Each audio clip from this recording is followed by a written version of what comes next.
kita nyo, ang dami pa rin naming gamit. Umalis kami ng August 15. Ay, 17. 17. August 17 nga pala kayo umalis. So, 17. 18, 19. 20 na ngayon. 20 na pala. So, 4 days kasi sabi niya 3 days ako. Nasa Nga 4 pala, days. 4 days. Third day yung gagawin na video. Ngayon pa 4 na. So, halos ano pa. Buti na rin nagstay kami kasi medyo malayo tsaka para na kayong haggard kagabi. Lang namamaga pa yung mata ko. Yun. Tapos kaya lang among dun sa mga so halos 3 nights din kami. So yung first naming hotel okay naman, yung second okay din. Itong third ang medyo hindi ko gusto kasi nakakatakot. Parang park at your own risk. May nakita kaming sasakyan na basag yung window, ganun, parang ninakawan. So parang sa kasulat pa dun sa yun, yung red in na yun. So maganda lang siya sa labas pero yung loob nakakatakot. Tapos mga basta hindi siya comfortable. So talagang todo-todong panalangin ang ginawa namin na yung pag-protect. And yun nga, maganda na rin na naging safe kasi nga tinapat namin yung driving, yung sasakyan malapit sa office. So mas maraming ilaw tsaka nakikita ng staff. Yun, tapos sira yung yung doorknob. Ay nako. Pero ang importante is malapit na kami tsaka so kita mo yung divine protection ni Lord sa amin, and okay naman, wala namang oil leak. Yun. So anong gusto mong sabihin? Ayun, dapat magpapapicture pa pala kami doon sa sa yun? Sa iconic ng St. Louis, Missouri. Yung Arc. Anong tawag doon? Gateway Daw sa West. So parang nag-lang kami.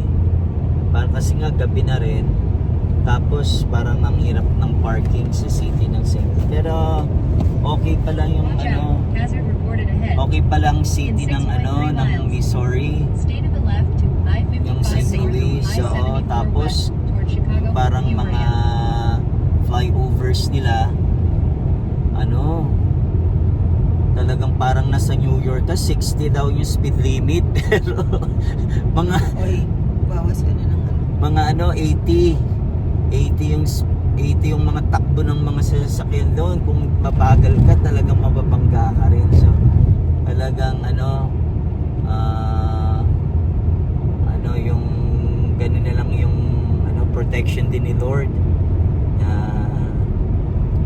Sa bagay, iba rin kasi mas parang sa city wala naman, parang sa Tracy naman hindi naman ganoon yung so parang bandang Bay Area ba yung mga ganong mga sasakyan, mga talagang offensive, bibilis. Yung parang na experience ko sa driving sa ewan ko lang dito sa Chicago mismo. Yun, so ayun lang yung aming siguro may share. At habang papalapit na kami, parang dun mo na nararamdaman yung pagod na 3 hours na lang from here to our final destination. So nasa Missouri pa rin kami. Ay, hindi ko alam kung part na ng Illinois to. Illinois na pala to. Pero yun nga lang, nakakatuwa talaga si Lord dahil grabe to, ang layo ng talaga. Siguro pag once na na-experience mo na to, yung long travel na to, siguro baliwala na lang din sa'yo yung mag-travel din ng malayuan kasi na-experience mo na eh. So iba pa rin talaga that you experienced something na versus hindi mo na yung naririnig mo lang, di ba? So iba pa rin talaga pag na-experience mo yung ganitong mga bagay. So, worth it. Siyempre, sa tulong ng mga taong nagsusuporta sa iyo, 'di ba? Hindi mo naman magagawa 'to kung kung hindi rin sa mga loved ones mo na na wala ring tutulong sa iyo or susuporta. Talagang ganun ka-importante yung guys, yung may family kang sumusuporta sa iyo, mga friends, ganon. Especially church friends, yung mga church talagang mga totoong friends mo na sa ministry, ganon, ministry friends mo, yung friends in faith, yung naiintindihan yung sitwasyon mo, yung kasi sila yung makakapagbigay talaga ng mga godly advices, encouragement sa ministry na magpatuloy ka, yung mga ganong bagay.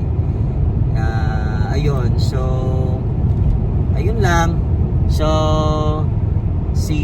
catch you in the next video na lang.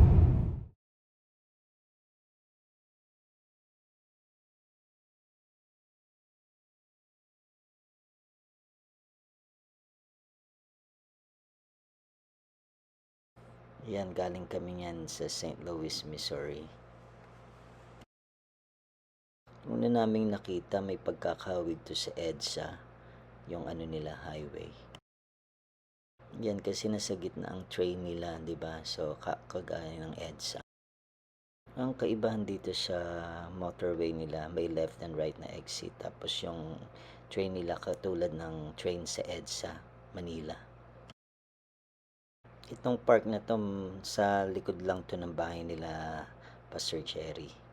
And then yun, naglaro kami ng pickleball. In-invite kami ng anak ni Pastor Cherry. And nakaka-enjoy palang laruin ang pickleball. It's a combination of tennis and badminton. So, it's fun to play this game. And I heard na i-include yata nila tong game na to sa Olympics in LA.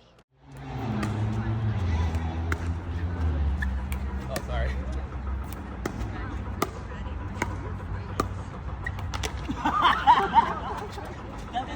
Thank you, man.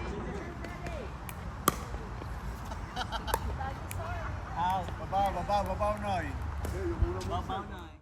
Ayan, kasi dumiretso muna kami sa bahay nila Pastor Cherry. And then after that, naglipat na rin kami dito sa school apartment.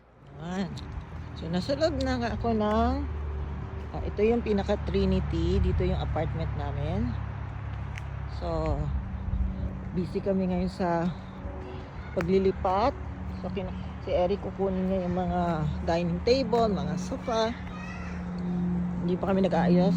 Ang dami nilang gamit, nakakatuwa. So, konti na lang yung kailangan namin. So, ako'y naglalakad para sa aming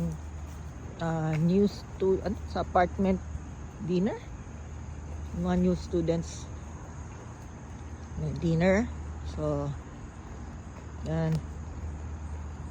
So, ito yung building. Ito yung chapel. Tapos, ito yung harap. Yung isang building daw. Yan. So, student orientation ko ngayon. And,